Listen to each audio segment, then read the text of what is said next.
It was a regular Thursday evening at our home, located just on the fringes of a bustling city.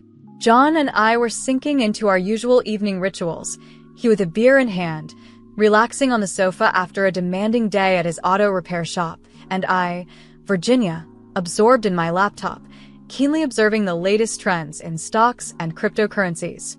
Our quaint, two-story house, once chosen for its potential to nurture a future family, now seemed like a battlefield marking our diverging paths. "So, how is the market today?" John inquired, his voice casual but tinged with an undertone of tension that had become all too familiar. "Usual fluctuations, but cryptocurrencies seem promising," I responded, trying to maintain harmony. John let out a dismissive chuckle and set his beer down a bit forcefully. "Crypto again? You know, not everything that shines is gold, Virginia." I sighed and closed my laptop, bracing myself for the same old debate. "And not every car that rolls into your shop is worth fixing, yet you fix them because you see their value. Why can't you see the value in what I'm doing?" "Because cars are tangible, Virginia. You can touch them, fix them, sell them. What you're doing, throwing our money into the wind, hoping it flies back with more, it's just reckless." Frustration bubbled up within me, the repetitive argument wearing thin. "It's not reckless, John. It's calculated. There's a big difference between gambling and investing. I wish you'd try to understand that." John stood and began pacing. "Calculated? You call putting our hard-earned money into something as unstable as cryptocurrency calculated?" "Yes, I do, because I don't jump in blindly. I research, I study trends, and I make informed decisions. It's no different from what you do with your shop." "My shop is a sure thing, Virginia. People always need car repairs. But this? It's just a phase. What happens when it crashes? What then? We could lose everything. John, we could lose money in any investment. The shop could falter too. Nothing's guaranteed. But haven't we seen good returns on my investments? Isn't that worth something?" He stopped pacing and ran a hand through his hair in frustration. "It's not just about the money, Virginia. It's about security, about not risking everything on a gamble. Why can't we invest more in the shop and expand it? That's a tangible way to grow our money. And put all our eggs in one basket? What if something happens to the shop, John? Diversification is key. That's investing 202. He shook his head, the distance between our views as wide as ever. "Diversification, sure, but into something stable. This digital fairy dust." Standing now, driven by a need to defend my choices and independence, I retorted, "You know, for someone who runs his own business, you're surprisingly closed-minded. And you're surprisingly stubborn," he countered. "All I'm saying is we could be using that money to build something lasting, something we can actually see and touch." As usual, our conversation was going in circles. "Let's just agree to disagree, okay? I won't comment on how you run your shop and you don't critique my investments," I suggested, hoping to find some middle ground. John exhaled deeply, the fight leaving him. "Fine, but just remember, Virginia, if all this blows up, don't say I didn't warn you." The tension between John and me wasn't the only strain in our lives. His family dynamics added another layer of complexity. Living close to his parents and sister meant frequent interactions, each a reminder of our different views on family and responsibility. It was on a Sunday afternoon when John suggested we visit his parents. Just the thought made my stomach turn. It wasn't his parents I was wary of, it was Carol, John's sister, whose lifestyle baffled me. "Come on, Virginia, it's been ages since we last saw them. Mom's been asking about you, and you know Dad is dealing with cancer," John pressed, noting my hesitation. "Yeah, I bet Carol's missed me too," I muttered, my sarcasm clear. "Look, I know you two don't see eye to eye, but can't you just try? For me," he pleaded. Sighing, I agreed. "Fine, but I'm not staying if she starts bragging about shopping sprees." When we arrived, Carol was already there, flaunting her latest designer bag, her air of superiority as pungent as perfume. "Look at this, just got it yesterday. Isn't it fabulous?" she gushed, barely acknowledging us. "It's something," I managed to say, biting my tongue. John's mother, oblivious to the tension, ushered us in. "Virginia, dear, so glad you could make it. You two should visit more often. The afternoon dragged on with Carol dominating the conversation with tales of her latest vacations and shopping exploits. I maintained a neutral expression, engaging minimally, but my patience thinned. So, Virginia, still playing with your stocks and bits? Carol sneered, her tone dripping with disdain. It's called investing, Carol. Maybe you should try it sometime instead of wasting money on things you don't need. I snapped back, my annoyance breaking through. John gave me a warning look, but it was too late. Carol scoffed. Investing? Please, like gambling on the internet is something to brag about. At least when I spend my money, I have something to show for it. Something to show until it goes out of fashion next season, I retorted, unable to hold back. That's enough, both of you, John's father interjected sternly. We're here to enjoy each other's company, not to argue about whatever this is. The rest of the visit passed in uncomfortable silence. As we left, John couldn't hide his frustration. Virginia, why do you have to provoke her? Can't you just let it go for one afternoon? I provoke her? She started it with her snide remarks. I'm just not going to sit there and take it, John. Sometimes, I wish you'd try a little harder for peace. Try harder, John? I'm not the one splurging on luxuries, I countered, feeling both defiant and drained from the day's events. The tension in the room was palpable as Carol continued to flaunt her latest extravagances, seemingly oblivious to how it affected everyone around her. It baffled me why no one confronted her about her overindulgent behavior. John noticed my frustration and offered an explanation. She's family, Virginia. We support each other, even if we don't always approve of their choices. I countered, feeling the need to highlight the distinction. Supporting someone and enabling their poor choices are two different things, John. Someone needs to set boundaries for her. He sighed deeply, the weight of the situation visible in his expression. I get it, but changing her isn't in our hands. She's set in her ways, and Mom and Dad aren't about to start challenging her now. But what about us, John? How are we expected to build our future with your family's constant financial demands? I questioned, worried about our stability. We'll manage, Virginia. We always find a way, he reassured me, though his voice lacked conviction. The somber news of Mr. Nathan's passing came as a shock.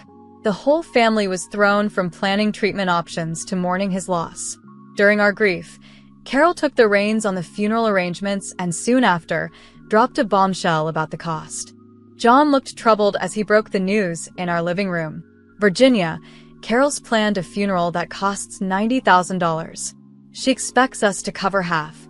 I was stunned. $90,000? John, that's excessive.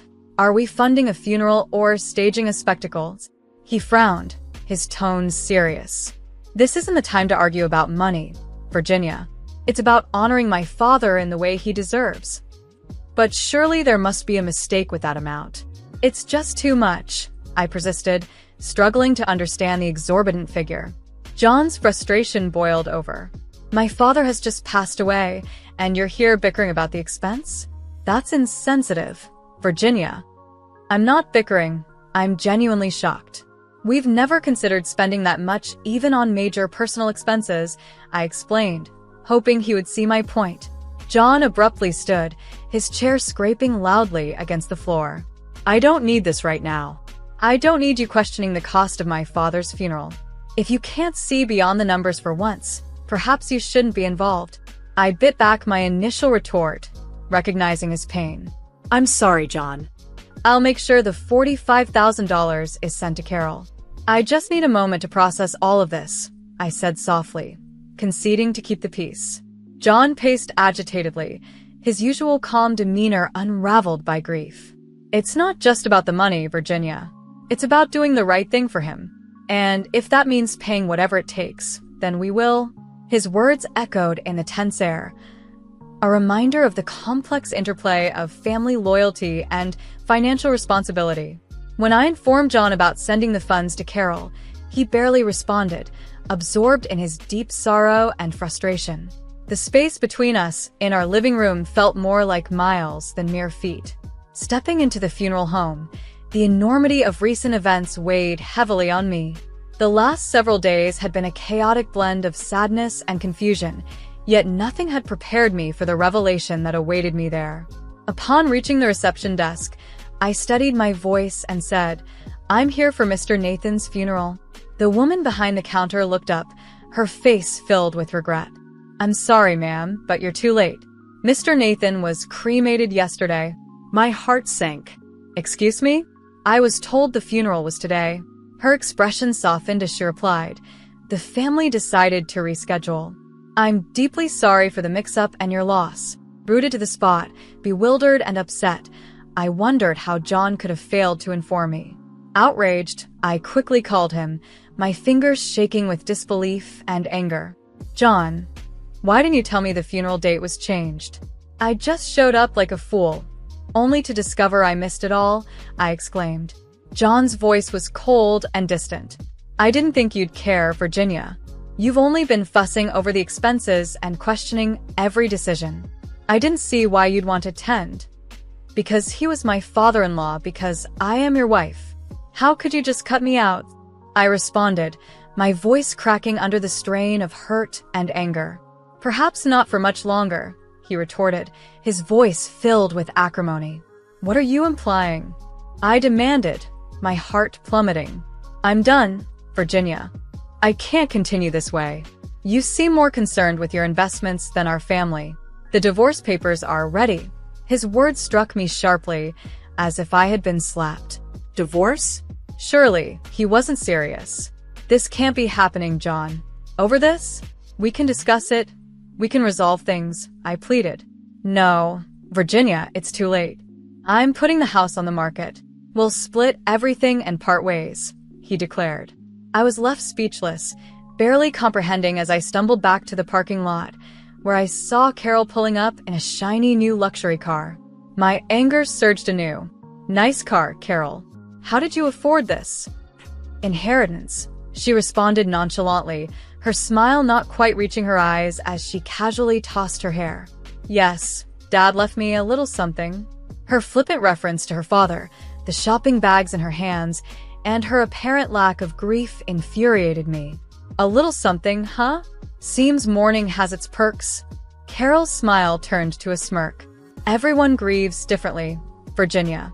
Some of us invest in stocks, others in cars." I clenched my fists, feeling the injustice burn within me. As my relationship with John crumbled, here was Carol, apparently thriving amidst the upheaval. "Enjoy your car, Carol. It must have cost a pretty penny, or should I say a pretty dollar?" Her laugh rang hollow, reverberating in the empty parking lot as she walked away.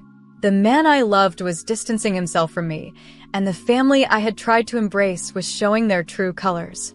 In the days that followed, each moment was shrouded in a fog of disbelief and betrayal. The weight of the divorce papers in my purse felt like a constant, heavy reminder of my marriage falling apart. Seeing Carol's brand new luxury car sparked a suspicion that I couldn't dismiss. Compelled to uncover the truth, I decided to visit the funeral home where Mr. Nathan's services were arranged. With a mix of determination and suspicion fueling me, I entered the funeral home. The place had an eerie quietness, fitting its somber purpose. At the reception desk, I was surprised to see Michelle, a high school classmate who seemed like the last person to end up working at a funeral home. "Michelle," I called out, louder than intended for such a solemn place. "I had no idea you worked here." Her head snapped up, and after a brief moment of surprise, recognition dawned on her face. "Virginia? Wow, it's been ages. What brings you here? Anything I can help with?" Taking a deep breath, I braced myself for the conversation ahead. "Actually, yes. It's about my father-in-law's funeral. I heard it was arranged here." Michelle's demeanor shifted to professional, yet her eyes betrayed a flicker of curiosity. "Sure, let me pull up the details." As she typed, I fidgeted, the gravity of the situation weighing heavily on me. When Michelle located the record, her eyebrows knit together in concern. "Okay, here it is. The service was straightforward, just a cremation kept simple. The total came to $9,000. My heart dropped. $9,000? But we were told it cost $90,000. We believed that was the price." Michelle paused, her expression turning serious. "That's a huge difference." It was Carol who handled the arrangements, right? Everything here was billed at $9,000, nothing more. The pieces were starting to come together, forming a picture I was reluctant to see. Can you print me a copy of that bill? I need proof. Sure thing, Michelle said, her tone sympathetic. She quickly printed a duplicate of the receipt and handed it to me. Holding the paper felt like grasping a piece of the puzzle that would unravel a larger deception. Thanks, Michelle. I've got to sort this out. Armed with the printout, my next step was confronting the family, particularly Carol. The drive to my mother-in-law's house was heavy with anticipation.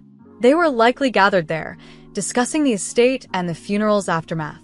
My stomach churned with a mix of dread and determination. Upon arrival, the house was unsettlingly quiet. I hesitated at the door, gathering my courage before stepping inside. My footsteps echoed through the hallway, heralding my presence. In the living room, John, Carol, and my mother-in-law sat together, looking like a serene family portrait about to be disrupted. My mother-in-law, her eyes shadowed with sorrow, spoke first. Dear, we missed you at the funeral yesterday. We thought you'd be there. Taking a deep breath, I responded. I was told it was today. I'm truly sorry for your loss, my voice steady despite the turmoil inside. I then turned to John. Can we talk privately? I hope to avoid causing any more distress. John's response sliced through the tense air. No secrets here. You're not part of this family anymore, remembers? His words stung sharply, cutting deeper than I expected. Despite the shock and chaos unfolding around me, I persisted, pulling out the printed receipt from the funeral home. Then explain this to me, I demanded, my voice firm as I presented the evidence. The funeral cost $9,000, not the $90,000 Carol claimed. Where did the rest of the money go? John looked genuinely shocked, his gaze flickering between the receipt and Carol. What's this about, Carol? He asked, his tone a mix of confusion and betrayal. Under our scrutinizing eyes, Carol squirmed uncomfortably. After a moment of silence, she admitted in a small voice, I needed the money. The room fell silent, the weight of her confession hanging heavily in the air. John's mother, overhearing the conversation, chimed in with a disappointed tone. Your father saved diligently for his farewell. I even gave Carol an extra $20,000 to cover everything fully. I did the quick math aloud, and the tension in the room escalated. $110,000 in total, and only $9,000 spent. Carol, where's the rest? Flustered, Carol confessed to splurging the money on a new car for herself, avoiding eye contact as her gaze darted away. I expected John to react with anger or disappointment, but instead, he responded almost tenderly. You shouldn't have done that. Be more careful next time. His response astounded me. Careful? She committed fraud, John. And you're okay with that? John's justification was dismissive and infuriating. You wouldn't understand. You've got no family. You don't get what it means to stick together. That was the last straw for me. In front of everyone, I signed the divorce papers with a decisive flourish. Carol, you owe me $45,000. Pay up, or I'm going to the police. John's protests followed me as I walked out the door, but I didn't look back. I had seen and heard enough. The betrayal was complete, and so was my resolve to move forward. As I walked away, the finality of my actions settled in. There was no going back, only forward, away from the lies and deceit that had tainted what I once thought of as family. Packing up my life into boxes felt surreal, as if I were an observer in my own story. The for sale sign outside the house stood as a stark reminder of the finality of it all. By afternoon, I was settling into a small apartment that felt more like a fresh start than a downgrade. That evening, while I was sorting through remnants of my past life, my phone rang. John's name flashed on the screen, a name I no longer felt connected to. Driven by curiosity, I answered. Virginia, you need to back off, Carol. John's voice came through, tinged with uncharacteristic harshness. Back off. I laughed, cold and sharp. Not a chance, John. She took it from me, and I want it back. Your sister is a thief. John was silent for a moment. She's family. You wouldn't understand family, he finally said. That ship has sailed, John. As far as I'm concerned, you and your sister are just people I used to know. He tried to argue, but I cut him off. Save it. Carol has 3 weeks to return my money, or I'm pressing charges. And you? Stay out of it. You're nothing to me now. Hanging up, I felt a mix of sadness and liberation. The man I once loved was now just another obstacle on my path to reclaiming my life. 3 weeks later, a knock at my door heralded the return of my $45,000. Carol stood there, her posture defiant, a sneer playing on her lips. "Here's your money," she spat, thrusting an envelope into my hands. "Happy now, you money-grubbing witch." I took the envelope, my gaze steady. "It's not about the money, Carol. It's about principle, about not letting you walk all over people." She laughed hollowly, bitter. "Whatever helps you sleep at night." As she turned to leave, I called out, "Just remember, Carol, karma's a real pain. What goes around comes around." Closing the door, I felt a profound sense of closure, ready to move forward without looking back. Leaning against the wall, I held the envelope, feeling its weight in my hand. The money was a minor victory, but the real triumph was standing up for myself, refusing to be a victim of their greed and deception. Life had settled into a new, calmer, and more predictable rhythm when unexpectedly, my phone rang with a number I hadn't seen in a long time. It was John, a voice from a past I had meticulously tucked away. "Hey, I need a favor. A big one." John's voice sounded worn, more than I remembered. I hesitated, thrown off by the suddenness of his call. "A favor, John? We're past that, don't you think?" I replied. "It's Carol. She's in deep trouble this time. Debt's up to her eyeballs, and the wolves are at the door. We've sold everything, the house, the shop. It's still not enough," he explained. His words took a moment to sink in. "And you're calling me why?" "I'm not part of the circus anymore, John," I responded. He sighed, a sound dripping with desperation. "Come on, don't be like that. You got out and made it big with your trading. Can you spare something, for old time's sake?" I couldn't believe what I was hearing. After everything, he still saw me as a lifeline for their mess. Spare something for her, after she nearly ruined us with her lies? You've got some nerve, John. It's not just for her. It's for all of us. You wouldn't be where you are without me. Don't forget that, he countered, his voice laced with bitterness. A sharp, short laugh escaped me. Where I am is despite you, not because of you. To think I owe you, that's rich. There was silence on the line, heavy and uncomfortable. "So that's it then? You're going to turn your back on us?" he finally said. "There is no us, John. There hasn't been for a long time. And as for turning my back, I think you've got me confused with someone who still cares," I said firmly. Hanging up, I felt a mix of emotions, anger, yes, but also relief. That chapter of my life was truly closed now. Sitting in the living room of my new house, a place I had earned with my hard work and smarts, I realized just how far I had come. This was my sanctuary, built not on the shaky grounds of deceit and manipulation, but on my resilience and hard work. Here, in this space, I had found peace and a testament to my independence and strength.